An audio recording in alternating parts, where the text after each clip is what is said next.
मी अभिनंदन करायचं आणि आभार व्यक्त करायचं विसरणार नाही या राज्याचे मुख्यमंत्री सन्माननीय देवेंद्र फडणवीस यांचं. कशा करता फक्त लाडकी बहीण योजना या राज्यामध्ये सुरू केली नाही. अनेक लोकांनी आरोप केले की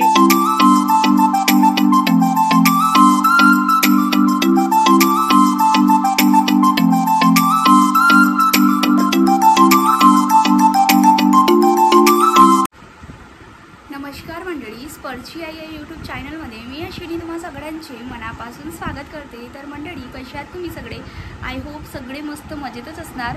आणि प्रकट दिनाच्या, स्वामी समर्थ प्रकट दिनाच्या सगळ्यांना खूप खूप शुभेच्छा. आणि आज आहे प्रकट दिन, तर आम्ही जाणार आहे माडा कॉलनीमध्ये स्वामी समर्थ महाराजांचे दर्शन करायला.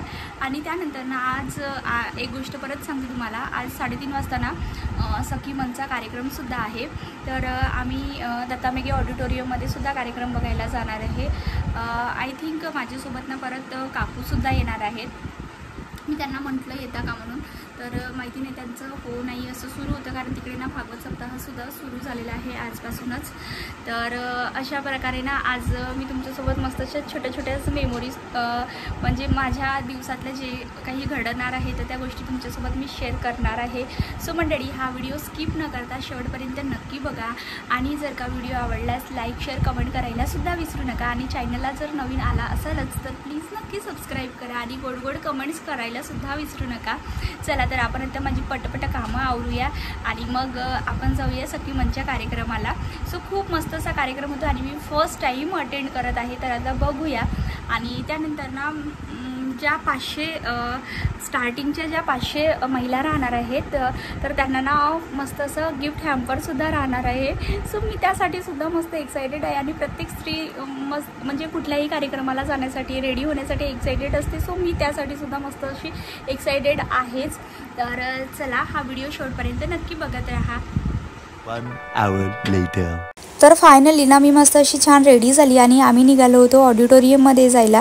दुपारला ना प्रगतीसुद्धा आलेली होती, तिला हॉस्पिटलमध्ये दाखवायचं होतं. बट ना आज रमजान ईद होती, सो सगळे OPD वगैरे बंद होते. तर ना ती घराकडे आलेली होती. तर तिला म्हटलं की तुला जर का बरं वाटत असेल ना तर चल, म्हटलं सखी मनचा प्रोग्राम आहे तर अटेंड करूया. तर मग ती म्हणाली की ठीक आहे चला जाऊया. आणि त्यानंतर ना इथे आम्ही काकूच्या घराकडे आलो होतो. काकूसुद्धा येणार होत्या. तर इथे आम्ही ऑडिटोरियममध्ये पोहोचल्यानंतर ना माझ्या तर सगळ्या मेमोरीज आठवत होत्या मला, कारण बिकॉज मी इथे शिकलेली आहे. माझं हॉस्पिटल प्लस कॉलेजसुद्धा हेच आहे. तर मी ना माझ्या सगळ्या मेमोरीज काकूसोबत आणि प्रगतीसोबत शेअर करत होती. माहिती आहे का काकू, गाड्या तिकडून आर्ट कॉमर्स कॉलेज आहे ना, तिकडून गाड्या आल्या त्यांच्या बायकांसाठी. हां, फ्रीमध्ये तिथे गाड्या लागलेल्या होत्या. ज्यांना कोणाला यायचं असेल वर्धेकडून तर त्या गाडीमध्ये बसायचं आणि इकडे यायचं असं होतं. इथे ना तुम्हाला स्टॅच्यू दिसत आहेत ना, तर हे मोठ्या थोर पुरुषांचे स्टॅच्यू इथे स्थापित केलेले आहेत. जसे की महात्मा गांधी, लाल बहादूर शास्त्री, सुभाषचंद्र बोस. हे खूप वर्षाच्या पूर्वीच हे स्थापित केलेलं आहे. आणि हा आहे माझा नर्सिंगचा हॉस्टेल, जे की मी इथे राहत होती जेव्हा नर्सिंग करत होती तेव्हा. आणि हा आहे आमचा ऑडिटोरियम. तर मी भरपूर दिवसानंतर आली, तर मला खूप छान असं वाटत होतं. आणि माझ्या त्या कॉलेजचे दिवस सगळे आठवत होते. आणि प्रत्येकालाच आपले कॉलेजचे दिवस आठवतात, किती भयंकर आपण एन्जॉय करायचो. तर आणि त्यानंतर ना जस्ट प्रोग्रामला स्टार्ट झालेलं होतं. इथे अनेक विविध चांगल्या कामांचं या ठिकाणी नेहमी अनुकरण केलं जातं. अशी कामं जी समाजाचा हा कार्यक्रम सजवलाय त्या उपस्थित सर्व पाहुण्यांचं पुनश्च एकदा स्वागतम सुस्वागतम सुस्वागतम. सर्वप्रथम विजय बाबूजी दडा ज्यांच्या उपस्थितीने आजचा हा कार्यक्रम आणखी सजलेला आहे. नारी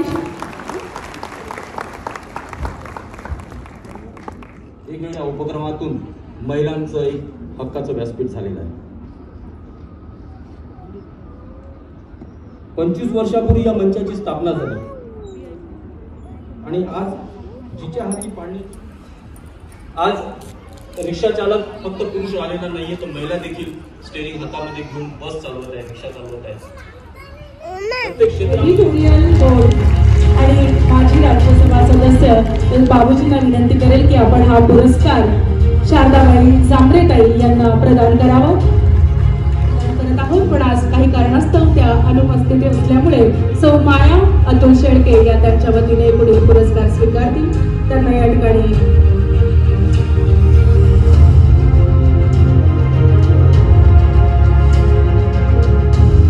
तर अशा प्रकारे नारी शक्ती सन्मान पुरस्कार सुरू होता। प्रत्येक महिला आपल्या आपल्या कार्यामध्ये किती पुढे जात आहे तर हे सुद्धा भाषणाद्वारे सांगत होते। त्यानंतर ना इथे आपले गृहमंत्री पंकज भोयर सर तर यांचा भाषण सुरू होता। तर म्हटलं चला आपण रेकॉर्ड करूया, कारण खूप छान असं त्यांनी भाषण दिलेलं होतं। सो मंडळी, हा व्हिडिओ ना शेवटपर्यंत नक्की बघा आणि जर का आवडल्यास लाईक शेअर कमेंट करायला सुद्धा विसरू नका। चॅनलला नवीन असाल तर प्लीज नक्की सबस्क्राईब करा आणि गोड गोड कमेंट्स करायला सुद्धा विसरू नका। आमची त्या गट प्रवर्तिकामधून काम करणाऱ्या मीनाक्षीताई गायकवाड त्यांना देखील आपण सन्मानित केलं, कारण मागच्या 10 वर्षापासून बघतोय की मीनाक्षी फक्त स्वतःच्या पगाराकरता नाही तर माझ्या प्रत्येक ती स्वतः गट प्रवर्तिका आहे, परंतु माझ्या विकीला मानधन त्या ठिकाणी मिळालं पाहिजे याच्याकरता मोठा संघर्ष त्यावेळेस शासनासोबत उभा केला आणि आज सन्मानजनक मानधन ह्या आमच्या महिला भगिनींमुळे त्या ठिकाणी आशा सेविका असो, अंगणवाडी सेविका असो यांना सन्मानजनक निधी त्या ठिकाणी मिळाला। आजच्या प्लॅटफॉर्म वरून मी अभिनंदन करायचं आणि आभार व्यक्त करायचं विसरणार नाही या राज्याचे मुख्यमंत्री सन्माननीय देवेंद्र फडणवीस। कशा करता तर फक्त लाडकी बहीण योजना या राज्यामध्ये सुरू केली नाही। अनेक लोकांनी आरोप केले की हे तर निवडणुकीकरता दाखवलेलं गाजर आहे, निवडणुकीनंतर ही योजना बंद होणार आहे, परंतु आताच मार्च महिन्यामध्ये अर्थसंकल्पीय अधिवेशनाच्या वेळी 40,000 कोटी रुपयाची तरतूद या लाडका बहीण योजनेकरता केली आणि येणाऱ्या काळात देखील लाडकी बहीण योजना त्या ठिकाणी सुरू होणार। परंतु फक्त लाडकी बहीण योजना चालू करून महिलांचा सन्मान त्या ठिकाणी होणार नाही, तर खऱ्या अर्थानं आज आपण ज्या बघतो त्या सर्वात मोठं क्षेत्र कोणचं आहे? आज मुख्यमंत्री म्हणून ते व्यक्ती काम करतात, परंतु त्याचबरोबर मंत्रालयातलं मुख्य पद ते म्हणजे मुख्य सचिवाचं पद ते जर का कुणाकडे दिले असेल तर सुजाता सौनिक नावाच्या एका महिलेकडे देखील हे राज्याचं प्रमुख पद त्यांनी त्या ठिकाणी।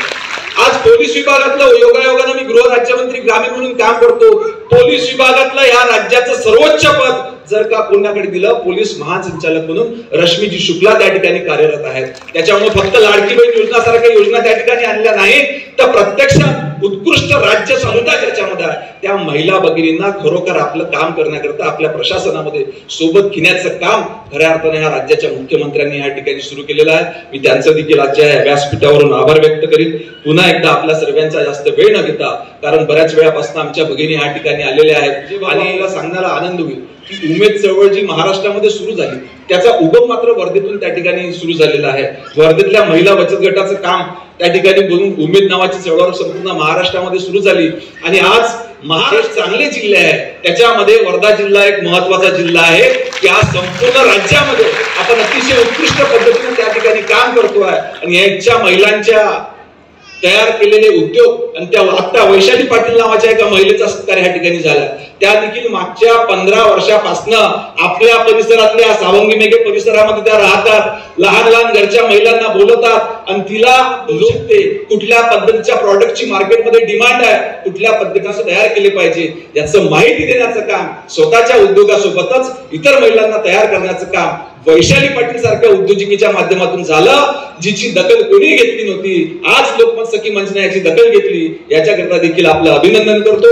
उपस्थित सर्व मान्यवर भगिनी ज्यांचा या ठिकाणी सन्मान झाला त्यांच्यासोबत ज्या भगिनी उपस्थित झाल्या त्यांना ऊर्जा दिली त्यांचं देखील मनपूर्वक अभिनंदन करतो, लोकमतचा आभार मानतो आणि माझे 2 शब्द संपवितो। धन्यवाद। तर अशा प्रकारे ना पंकज सरांनी खूप छान असं भाषण दिलं आणि त्यानंतर ना शेवट म्हणजे आभार प्रदर्शन झालं।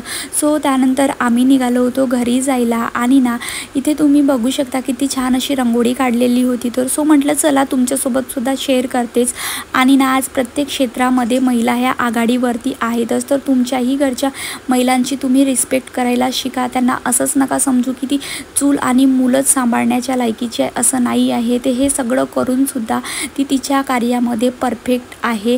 आणि त्यानंतर ना आम्ही इथे गिफ्ट्स वगैरे घेतलो आणि निघालो होतो घरी जायला। मला इथून ना मठामध्ये सुद्धा जायचं होतं, तर प्रगतीला म्हटलं चल म्हणून, पण ती म्हणाली की नाही थोडं मला बरं नाही वाटत आहे तर मी घरी थांबते, तू जाऊन ये मठामध्ये। पण मी म्हटलं तिला एकटं सोडून चांगलं नाही वाटणार मला जाण्यासाठी, तर मी म्हटलं नेक्स्ट टाईम मी कधीही जाईल। तर मंडळी तुम्हाला कसा वाटला व्हिडिओ? आय होप आवडला असेलच। चला भेटूया नेक्स्ट व्लॉगमध्ये।